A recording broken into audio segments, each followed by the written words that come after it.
is Tara Briggs, and I am an adaptive daily living instructor at the Center for the Blind in Salt Lake City, Utah. Today, I'm going to be demonstrating a recipe called Dad's Hot Dish. If you're interested, this recipe is found in the Braille Monitor at www.nfb.org.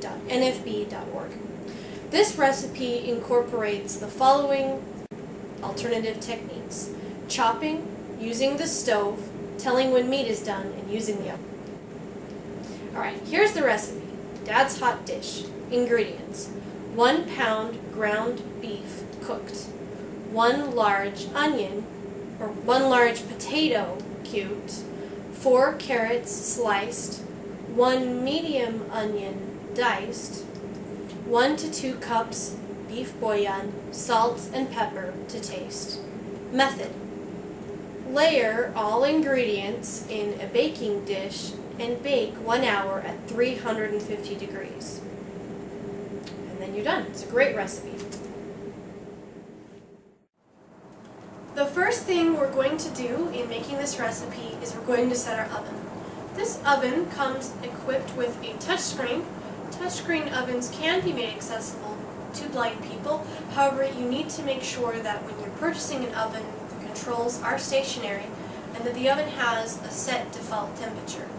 So, for example, each time we set this oven, its temperature begins at 350 degrees. We'll label a touchscreen by means of lock dots, which are round little bumps that can stick to any surface. I'm going to press the bake button, and then I'm going to go over and I'm going to press the temperature button. By pressing it once, that raises our temperature to 350 degrees, which is just what we're looking for. The next thing we're going to do for this recipe is we're going to chop an onion. When you chop, you want to make sure that you have a good quality sharp knife. You want to chop on the flat surface, and you want to have whatever you're chopping be as flat as possible.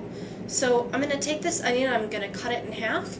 My forefingers are on one side of the onion and my thumb is on the other. When I chop, I'm going to go forward and down. So now I have 2 halves of an onion, and I just put them flat on the flat cutting board. In this pan is half of an onion that I have already diced, and I'm going to show you how I did that. I've already cut off our end pieces, and I'm just going to peel this top layer of skin so that I can get off our top peel. Now I'm going to show you how to dice our onion. When I chop, I want to make my hand into a fist, and I'm going to go the one way along the onion, and then I'm going to chop the other way. So I'm holding the onion with my closed fist. My thumb is inside the fist, which is important because you don't want to cut yourself. And then we're just going to, each time I chop, I'm going to go forward and down, and along, just keep chopping in like slices. And I'm using the blade of the knife to feel how far over I've gone on the onion. So that way I'm able to keep my slices pretty even. Then I'm going to reverse this, and I'm going to chop the other way.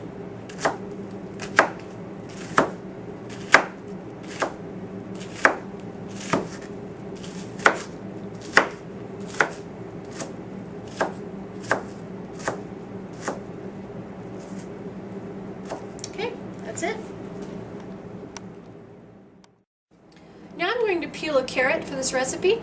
I'm holding on to the top or thicker part of the carrot with my fingers, and I'm just going to peel straight down from my fingers. And I'm just going to keep rotating the carrot as I peel it. I'm also just using my fingers to double check that I got everything.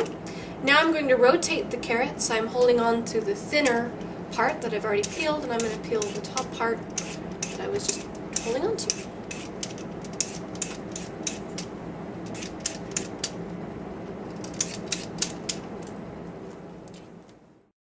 Okay, I'm going to chop the 4 carrots for our recipe here. I'm going to cut off the ends.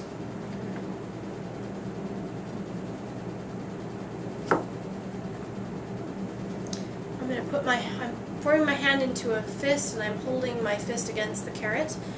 arm is parallel and the carrot are parallel to my body. And I'm just going to chop with my right hand. I'm slicing forward and down. I can use the blade of the knife to tell how thick my slices are.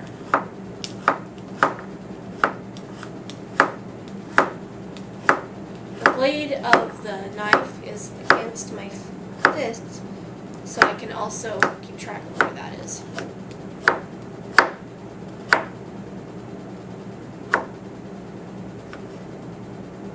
In this last little kind of thicker slice, I'm going to put 4 fingers on one side of the slice and my thumb on the other side, and I'm just going to slice that into about 3 pieces.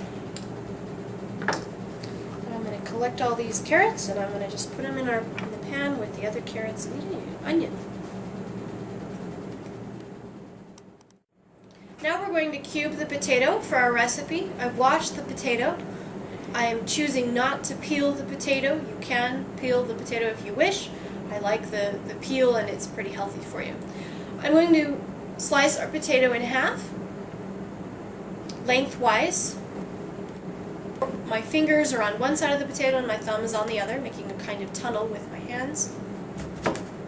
Slicing using that forward and down motion. And now we have 2 flat potatoes against the cutting board. I'm going to slice this half. I'm going to slice it into probably 1/3 or 4th lengthwise, again forward and down with my fingers on one side and my thumb on the other side of the potato. And now I'm going to form my hand into a fist with my thumb all nice and tucked in and hold that on top of the potato. And I'm going to slice against my fingers so I can feel how big I'm making my slices.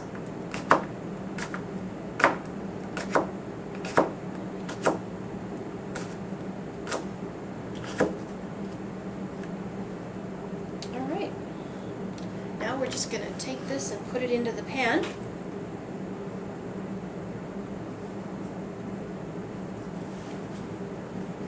Add that to our recipe. Now we're going to cook and season the ground beef for our recipe. We want to start off with a cold stove, and we're going to feel around the pan that's on the burner to make sure that it's centered, which it is. You also want to make sure that you have the correct size pan for the correct size burner. We're going to put in a little bit of ground pepper in our ground beef. It's in the pan. And then I'm going to put a little bit of seasoned salt into my hand. The reason I put things into my hand is so I can see how much I'm getting. I'm going to turn on my stove. Again, these are labeled with labeling dots, the same lock dots that you can purchase various places. And I'm going to turn this on to about medium-high. So I'm going to kind of wait for that to heat up, and we'll hear it sizzle. When you cook ground beef, you are going to hear more of a wet sizzle at the beginning, and then as you continue to cook, you'll smell that ground beef, and you'll also hear a more dry-sounding sizzle. We're cooking our ground beef. It has kind of a wet-sounding sizzle. As I cook, I'm going to push towards the center of the pan. So I'm going from the outer edge towards the center. That keeps the ground beef moving, and it also prevents it from going all over the stove, so you don't have a mess to clean up. You can hear that this kind of has a quiet, cooking meat kind of sizzle. It has a wet sound to it, and that sound will change as we continue to cook our ground beef. The texture will change, and it will both smell and taste when we get to the tasting point like ground beef. Now we're just about done with our ground beef. The sizzle sounds more dry, and what I do to make totally sure is I scoop a little bit up on the spatula. I'm going to use my other hand and just lightly touch it. Feels great. Sounds done, it smells done, so now we're going to drain the grease from our ground beef. I've turned the stove off, of course, and now we're going to drain our ground beef. I can feel with the bottom of the pan that I'm headed towards the strainer, and I'm just going to use my spatula to double check that. I'm just going to use my spatula to scrape out ground beef into the strainer. Okay, now we just add it to the recipe. Now we're going to pour in the ground beef into our recipe.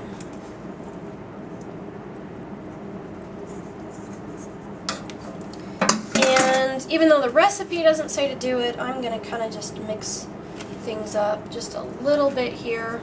The last thing we're going to do is we're going to make some beef bouillon to put over the top. Now I'm going to make beef bouillon. I'm going to take 2 cubes of bouillon, just unwrap them.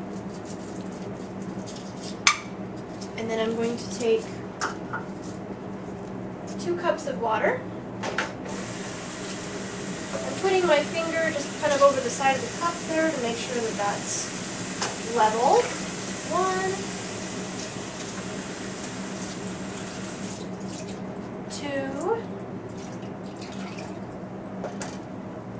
and I'm going to turn the stove on high, again using the label dots to make sure that I'm at the correct temperature. Alright, now we have boiling bouillon. We can definitely hear it. So I'm just going to turn off the stove, take the bouillon, and just dump it into the pan. Now we're going to cover our pan with foil. I'm just kind of measuring the sheet of foil I rolled out against the pan. Tear that off.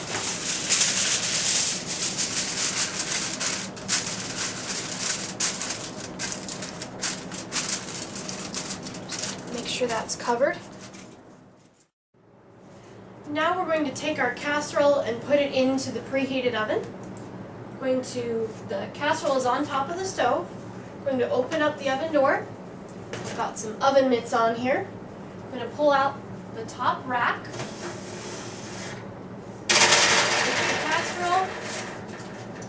Simply put it on the rack. Push it in. And close the oven door. Now we're going to set the timer for our casserole. This timer is from the Braille bookstore. It talks and it's about $15. This timer has 2 rows of 3 buttons. I'm going to press the top left-hand button. 1 hour. It's going to set it for an hour, and I'm going to press the bottom right-hand button to start it. This timer will let us know it's done in about an hour. Our food is just about done. We've set our talking timer and it's just about to start counting down. 10, 9, 8, 7, 6, 5, 4, 3, 2, 1. Our food is ready to eat. Our casserole is now ready to be taken out of the oven. I've got my oven mitts on so I don't burn my hands.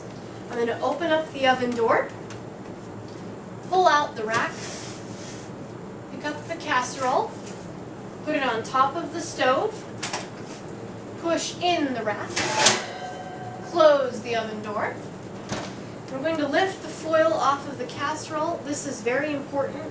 You want to make sure that when you lift off the foil, the opening is away from your body so you don't get a bunch of steam.